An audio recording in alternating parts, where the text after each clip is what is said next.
Welcome to Haunting Narratives. Get ready to immerse yourself in a spine-chilling journey filled with gripping horror stories that will leave you on the edge of your seat. From bone-chilling encounters to supernatural phenomena, this video is a must-watch for all fans of terrifying tales. Prepare to be captivated by a medley of haunting narratives brought to life by our talented team of storytellers. Our aim is to fuel your imagination and elicit a wave of emotions, including fear, intrigue, and suspense. As you delve into these gripping horror stories, be prepared for unexpected twists and turns that will keep you hooked until the very end. Each tale has been carefully crafted to instill a sense of dread and anticipation, transporting you to a world where nightmares become a reality. Whether you're a horror enthusiast or simply looking to experience an adrenaline rush, join us as we unravel the darkest corners of the human psyche and explore the depths of fear. Subscribe now to our channel for regular uploads of bone-chilling content and never miss a terrifying story. Don't forget to hit the notification bell to stay updated with our latest releases. Get ready to embark on a journey where the unimaginable creeps into reality. Stay tuned, as there's plenty more eerie tales to come in future videos. Buckle up and immerse yourself in the world of chilling. Mayhem is a supernatural horror thriller novel blending the perceived normality of everyday life with a paranormal undercurrent of dark demonic power that lies just beneath the surface. But always with a sense of mischief and gallows humor. The beast, which he had at first thought was hiding in the shadow, was in fact the shadow itself.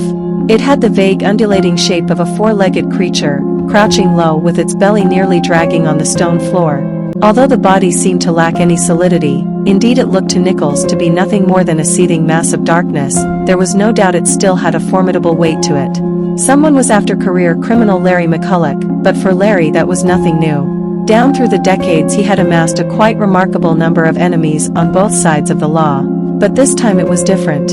Almost overnight that list, which had at its height reached 3 figures, had now been reduced to just 1. And it wasn't someone, it was something that wanted him in the most terrible of ways. Some of the hardest, cruelest criminals in Europe had been scared off their pursuit of Larry. And all because of one double cross too many.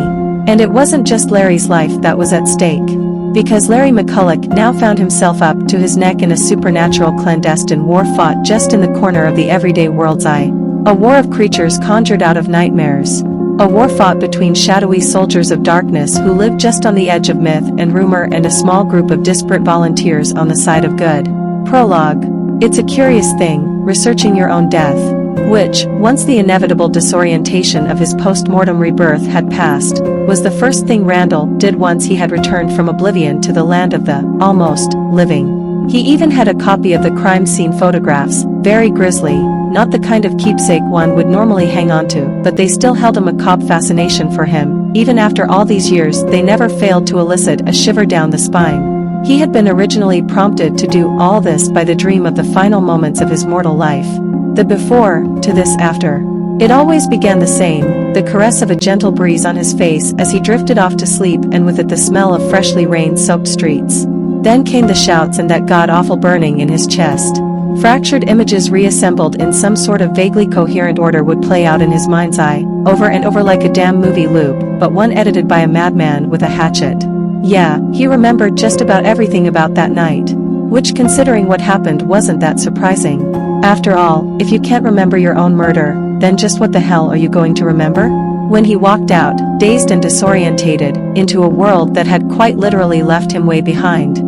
Hence the research into his own death. It was his way of confirming all this wasn't just some hallucination brought on by blood loss and the odd bullet to the head. No, he was dead, and it hadn't been big news either. If he was honest, Randall thought it would have been bigger, but there are no screaming newspaper headlines for him. Just a few paragraphs found almost by accident in an old copy of the New York Times in the city library. No one knew who had killed him or why, and Randall couldn't imagine they had made much of an effort to track down his murderers.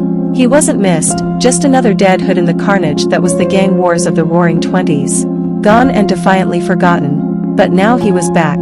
Randall had been wandering around in a daze for almost a week with all this power, but no clue what it was for or why he was back.